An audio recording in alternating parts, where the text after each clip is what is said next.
Hello and what's up, guys? My name is Morgan Guigon with South Florida Storm Chasers. I'd like to say hello to you guys and welcome to this special podcast. We have done this one specifically to talk about Invest 96L and its potential impacts on the Southeast Florida coast. We have here today with us Christopher Estep of Westside Tornado Chasers. Thank you for being here, Chris. You're welcome. Thank you for having me. Hey, anytime we love Currently trying having. to eat my dinner. It's alright, we skip out on dinner down here. A little bit crazy. So, right now, what are we talking about? In the last podcast, we talked about Invest 96L and the potential impacts that it could have on the United States. So far, the models have shifted to the north and east, showing that this thing could go out to sea. But one model that has been very accurate this season has been showing a complete opposite, including a South Florida impact as a 110-mile-per-hour hurricane. Now, we can go and take a look at that model right now once I pull it up behind there. This is called the HWRF, the Hurricane Weather Research and Forecasting Model. And once I pull it up, we will be looking at the MSLP and 10-meter wind speed. And let me just pull this up. This is a numerical model. Once again, we will be using the same website we used last time, which is Levi Cohen's, Floridian himself, his website, Tropical Tidbits.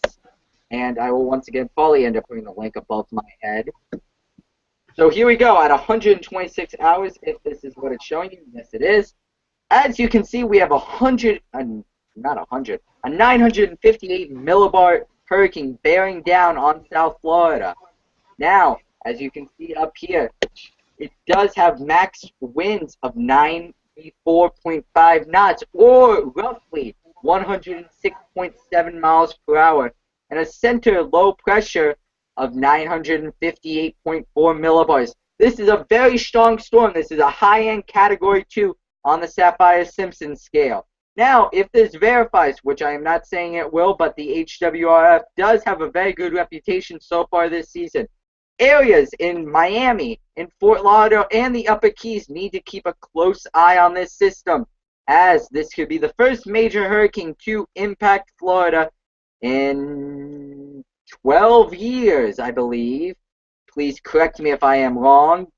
Send it in the question sections, which I actually need to open. But this is the first, could be the first major hurricane in a long time to impact the South Florida coast. And the area that this storm will be impacting is also the same area impacted by the 1992 infamous storm Hurricane Andrew, which many people knew for its devastation it caused in Homestead and Florida City. Now, this is my disclaimer for this video. Do not believe this model at the moment, but here's what can currently happen. If this storm continues a westward track from where it currently is, it will pass over Puerto Rico and Hispaniola, which could do one of two things to this storm. A, shred it apart due to the 10,000-foot mountains on the island. Or B, actually slow the storm down, giving it more time to strengthen when it goes out over the southeastern Bahamas. Now, at the same time, this storm has another route it can go. It can continue going west-northwest to northwest and go north of Puerto Rico, where it is more than likely to pull out and go out to sea without any threats to the United States and only really to Bermuda, excuse me, or the shipping lanes. But this is something that people in Florida need to be watching. Now, this is for 126 hours. This is valid Thursday night at 7 o'clock. And like I said before, please keep a close eye on this system, especially if you live in Florida, because you never know what these systems can do. We'll also look at the simulated radar reflectivity in MSLP, which shows a good storm, a typical Atlantic storm, with good outer banding. And at the same time, it looks to be that this core may be opening up to the western quadrant after interacting with land, but this still is a very strong storm with a very impressive looking structure. Now, again, disclaimer, do not believe these models until the hurricane hunters find a center of circulation sometime tomorrow. Now, also saying that, you can see we can compare, once again, the northeastern quadrant of this storm will be the most dangerous. I can't speak. But that would primarily, with this current landfalling location, put a big red dot on Fort Lauderdale, Florida, which could be highly impacted by the winds that would be enhanced by the northwesterly flow with this storm. You also need to be very careful because this thing is being overhyped by some meteorologists. I am not one of them. I am just showing you what I see. I don't say I believe it. I wish I could believe it. I didn't say that either. But at the same time, you want to make sure that you are prepared. This is the most active time of year for hurricanes. And Florida is one of the most struck states by hurricanes. So if you live somewhere in Florida, please be prepared. Have your plan ready. And you never know what can happen next. So here I'm going to stop sharing, come back to me for a minute here. And say I am a chaser and I do live in Fort Lauderdale for a fair amount of my time, except for the little times I do live in Oklahoma. I would like to say that we do and do not want this down here. We do want this due to the current minor drought that is going on in the Everglades and the increased fire risk as we enter the dry season. But we do not want this because you never want a hurricane. Who the hell wants a hurricane other than me? Well, that's just because I'm cuckoo. No, cuckoo for cuckoo puffs. But you can say that too, that this thing can be beneficial for us, and at the same time, it can harm us very much.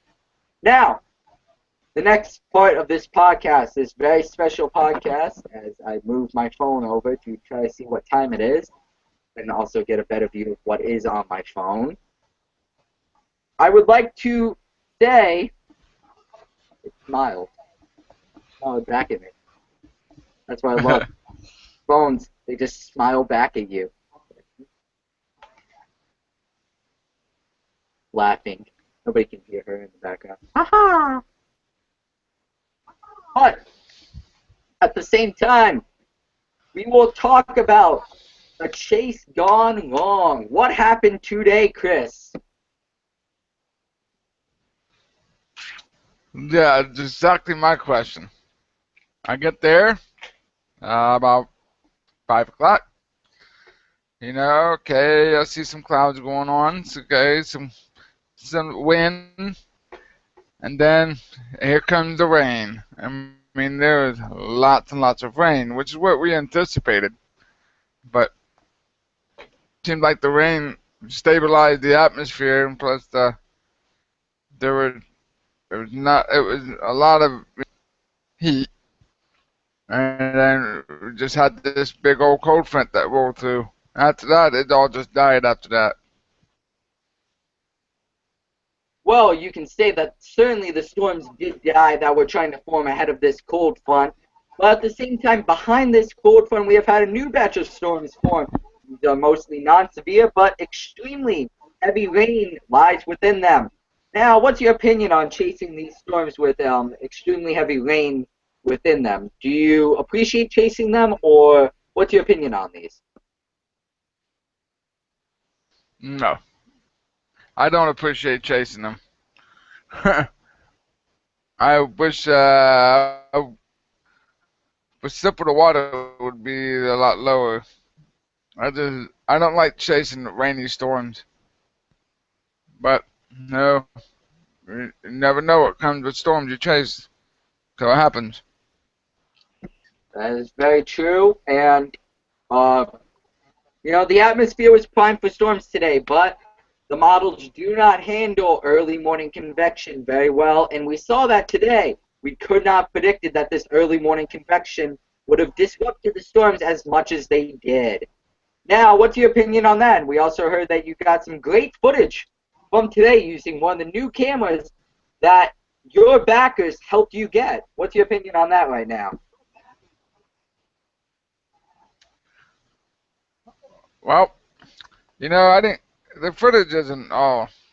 I mean, the cloud images are okay, but the the clarity of it is so crystal clear. If you guys were to recommend a new dash cam for chasing, invest in the GoPro Black Edition. It's a lot of money, but man, it is worth it. I mean, the picture is so crystal clear. So I'm looking forward to use it in many of my chases in the future. Thank God I had my mic muted there because I just burnt myself. Anyway, helvete, Hussein. That is two different languages. That is Swedish and French for you guys. One of them means the F word. The other one means the F word with an ER added to it. But anyway, I'll just put it behind my back and you'll be nervous. Except for me. Anyway, we do encourage people to go out and, get your own camera. It's definitely worth it. And you heard from Chris, the GoPro Hero 3 Plus is a great camera, especially the black one where you can control it from, whatchamacallit? The remote. Yes, a remote. And even your iPhone. That is great. And especially, you can use it on other things such as the DJI Phantom, which you should definitely take a look at. And I will actually pull up behind here in the podcast. So, Chris, tell them what you think personally about the GoPro Hero 3 Plus, and what do you think it doesn't have, and what do you think it does have?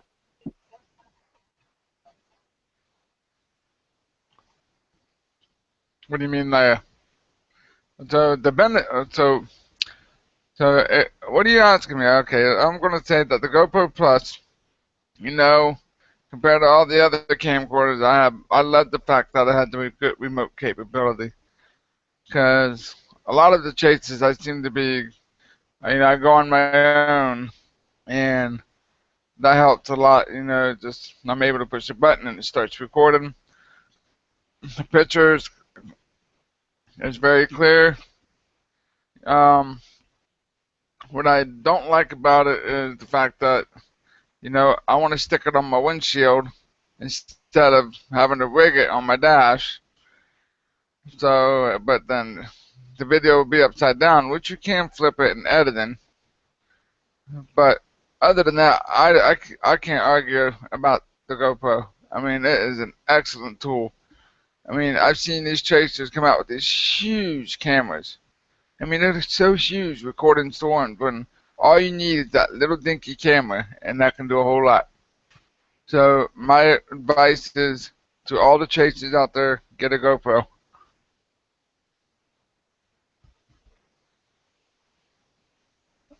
And it's Anyway, very good used underwater. I mean, actually just dropped my chase storms. All right. If you're going to go out and chase storms, then you wouldn't have to worry about your camera getting wet because it is waterproof. Now, at the same time, we do not like to, advertise for other people, but I will use this time to kind of advertise for another company that we are looking to invest in very soon. DJI, home of the DJI Phantom. This is the Phantom 2 Vision Plus. It is a quadcopter which carries its own high-definition camera that shoots some of the best video out there. Now, at the same time, I have this up. I'll ask Chris a question to answer for you guys while I try to pull up something else in the background. So, Chris, what do you think about the idea of maybe having drones to do storm chasing footage and photographs in?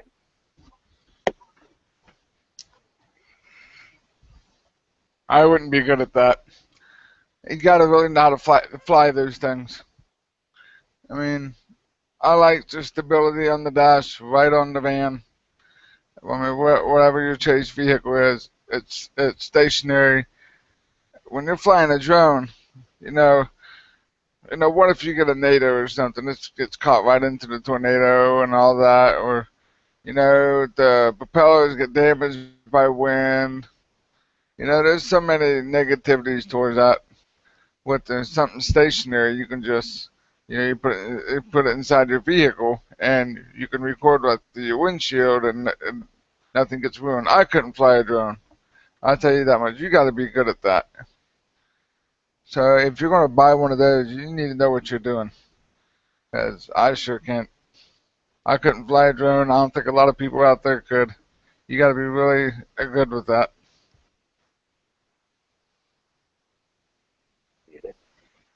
Here in the background, I've pulled up a video. It's called Superman with the GoPro. This is one of the best uses of the DJI Phantom I have seen so far.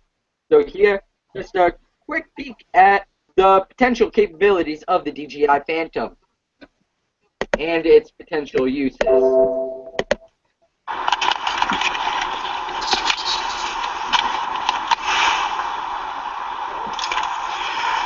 Looks good. Okay. If found, return to Sam Gorski. So that looked pretty cool.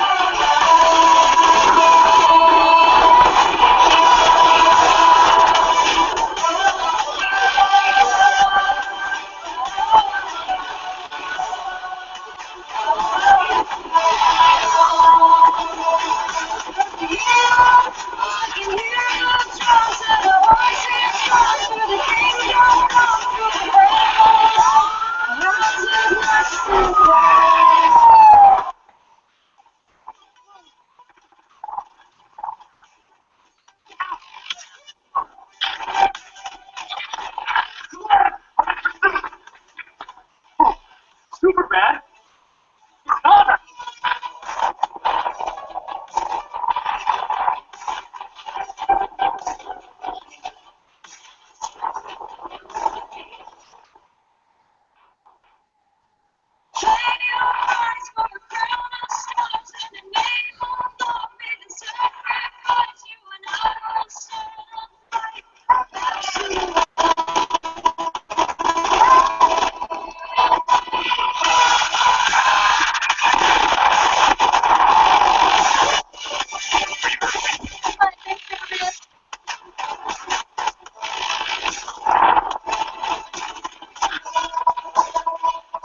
Is there anyone else in that building? Citizens?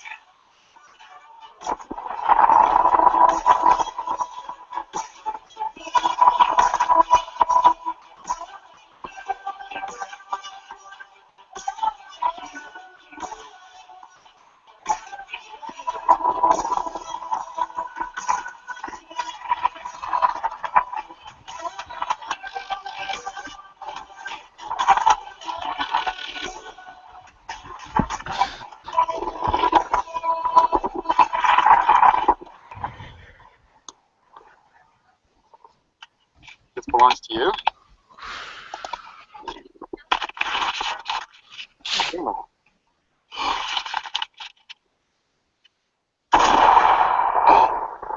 Oh man, my yard! Oh, dang it. Superman. Fan of our videos?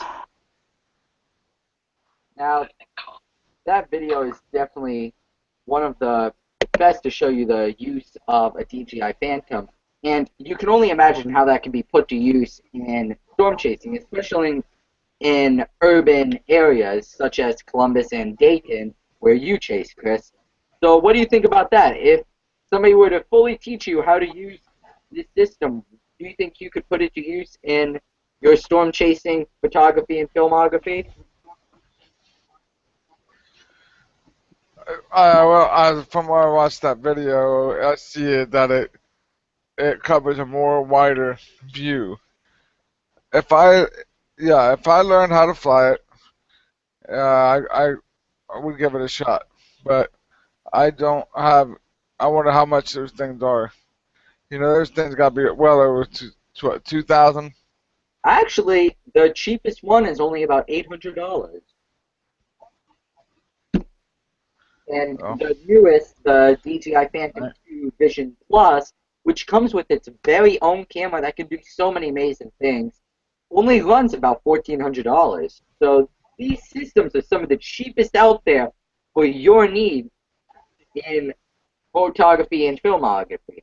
Especially if you're a YouTuber, you can use it for so many more things.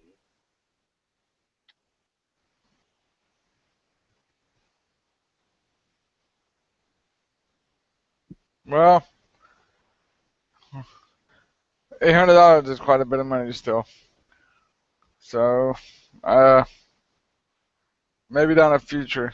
Right now, but then yes, they can do many more things. I mean, don't get me wrong. You can capture weather from, the 360 weather pattern with that thing, the Phantom. So, $800 is quite a bit. I don't think I could raise $800 more with that DVD. That's Well, quite a bit of people. I mean, I would hope your support. If everybody can support us and help raise that, then yes, I would be glad to get one. well, I think we can definitely say that, down the road, things are only going to get better and better. So definitely, doing these podcasts, they're getting our name out, especially your name out, being a smaller chase team. It's helping get your name out a lot more, and we could definitely see you expanding a lot more and doing some wonderful things. Well, thank you for that. At the same time, it is now 9:30. We've been doing this podcast for half an hour. This is only a special podcast. Most podcasts like to run 45 minutes to an hour. This one will not. I will be ending this one early within the next 5 to 6 minutes in order to go and actually forecast some more for this potential storm. Crystal Ball would be its name. And also try to get some Z's as I do have some things to do early tomorrow morning. I actually have to wake up at 4 a.m. to be at a 5:30 a.m. meeting. So, thank you, work. I can tell you if you're watching and you're younger, wait to work. It's a lot easier if you wait.